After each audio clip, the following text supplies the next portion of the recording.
de beste numbers wat julle allemaal sal ken. Die eerste ene nou, is reg vir dit. Ek is ready. Is reg vir dit. My ryme sal jou in 'n drup sit.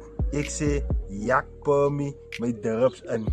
Wat beteken hy? Verduidelik vir die mense, wat beteken my ryme sal jou in 'n drup sit? Ek sê, jak Permy, my drups in. Ah, ja. Hy sê, hy's 'n nice wordplay. Kijk, baie mense, nee, baie mense praat van alles wat gedrup en wat sien sy. Nou en hy basies, my ryme sal nie in julle is gedrup, het sal vir jou letterlik in 'n drup sit. In die hospitaal, in 'n drup sit. Nice wordplay. Ek sê, jak Permy, my drups in.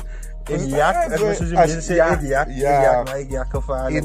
Ek drup, my drup is in, ja. Ek sal by jou in 'n drup sit, by die hospitaal. Sê my ook, hoeveel gee julle elke ba uit 10 uit? Gee rating aan die comment vir hy ba. Ek wil wat dink jy van hy ba? Nee, een ding wat ek likes die mense baas, maar dis nummer 2. Okay. Sy call jou 'n hond, ek call jou 'n papi, want sy maak geraas. Net op 'n steeds laat ek mense raas. Hy is ook 'n goed enetjie, ja. Ek luister baie mense se musiek. Sien jy? Almal call net vir hulle die hond. Alles net die hond. Bro, sy call jou die hond. Ek call jou 'n papi. Want al wat sy doen is sy maak net geraas. Net op 'n steeds. As ek op 'n steeds is, dan laat ek mense raas vir my.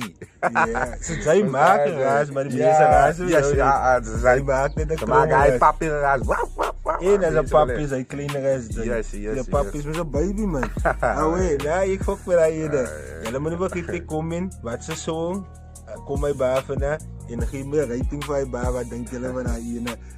Nommer 3 is hardloop jou weg in rep atletiek. My future sign bright in elke gebied. Ja, hy is ook 'n bietjie diep. Nee. Ek sê ek hardloop jou weg in rep atletiek. Ek gaan jou nie letterlik weghardloop as ons nou die 100 meter hardloop of wat